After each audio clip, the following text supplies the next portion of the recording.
Okay, so what's to say about this one? Well, of course, it starts with Bella waking to find she has successfully given birth. And yes, she is thirsty. Bloodthirsty. First, though, Bella finds out Jacob has involuntary imprinted on Renesmee. Still can't pronounce that right, even after seeing the movie. She loses her temper and attacks Jacob, but Edward steps in. On a first hunt, she is unsuccessful because she suddenly smells a human rock climbing nearby. Again, Edward stops her. So Bella is clearly not in control of her powers, which I'll mention in a minute. First, it's about time for Bella's father to come into play. It's time to tell Charlie Swan Bella has died. In other words, lie. I mean, she's not all dead, if I understand correctly. But before they get the chance, Jacob realizes the Cullens must leave if Bella is thought dead. So, Jacob tells him something's changed about Bella that he won't understand. Unbelievably, Jacob transforms into a werewolf right in front of him to prove that something is up. Yes, Charlie now knows werewolves exist, or something like them. Like I said, what he's told about Bella is unclear. I don't think they don't come right out and say she's a vampire. They just say she's different.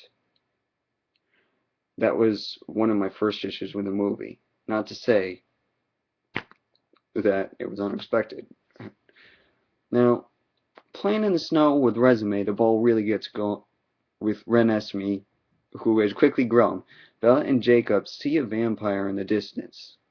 Irina then reports to the Volturi, including its leader Arrow, that the Cullens have committed a crime. She thinks Renesmee is immortal. So there it is. And that's how the ball gets rolling on this movie. The Cullens go far and wide to get other vampires who are friends of the Cullens, especially Carlisle, to bear witness that Resume is not immortal. With no plans to fight, two uninvited vampires show up, but they prove an important part of the story, as they change Edward's mind. So they will fight if they must. And so training begins. This is where the powers come into play. We discover that she has a shield, which I thought was interesting because I thought vampires were going to be given only attacks, but Bella has this shield that is able to protect people, and that will come into play in the big battle scene. Suddenly, Bella notices Alice is gone. After Alice is gone for a while, she figures out the clue that Alice has left behind. It turns out to be passports for Jacob and Resume after she meets some guy. Alice also fears the worst, apparently. But there's no need to. Alice comes back on the day of the battle. On the day the Volturi come to discuss the crime, they see Renesmee is no immortal, so they kill Irina. But it's not over. Still wishing to kill Renesmee, a battle erupts. Now the review can really begin. It's amazing how the battle starts with the death of Carlisle. Infuriated, the battle starts. I can't give you too much plot detail here, except people are dying left and right from both sides. I managed to count one werewolf, of 5 excluding Jacob, who is on the run, with Renesmee keeping her away from the battle. It seemed like a 3-to-1 death ratio. Volturi to Cullen, of course. Unfortunately, for the Volturi, their foes start gaining the upper hand. I don't know if I should mention this, but here goes. I'm going to say it anyway. In the end, in a joint attack, the Volturi's leader, Arrow, is decapitated and burned, which is how you kill a vampire. It is Bella who sets him ablaze. So why does the camera switch to his first-person view as she does? Surprise! It was all Alice showing him that if they fought, many would die from both sides, including him. Shocked, he calls off the attack before it ever starts. I love this part of the movie, and it's ultimately what got out of the rut that it was in for a while. A battle that epic with a twist that big? Well, I had the rug pulled right out from under my foot. I couldn't believe it.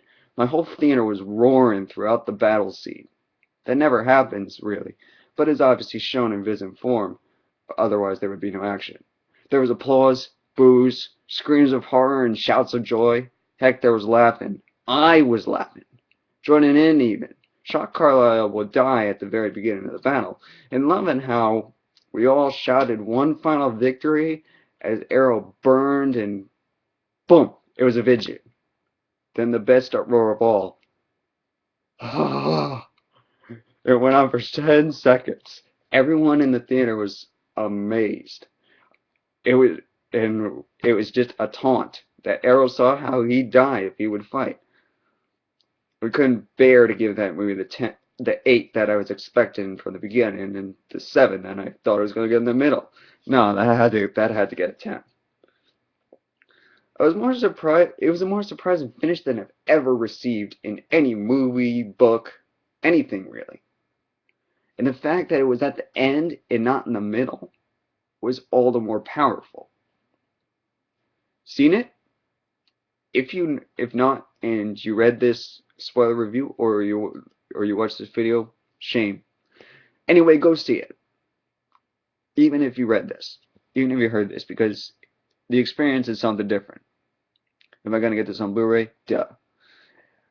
I really can't review anymore about that. I'll point out a few things though. The Charlie situation wasn't handled well.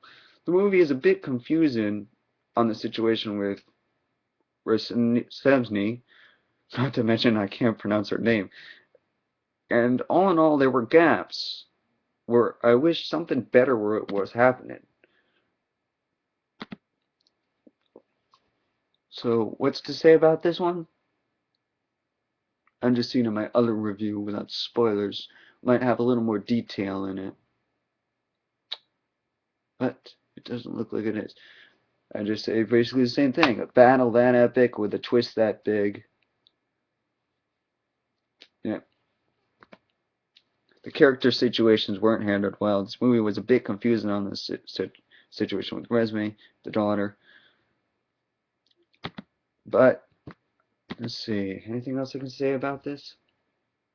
I'm running long, so I'll give myself 10 seconds.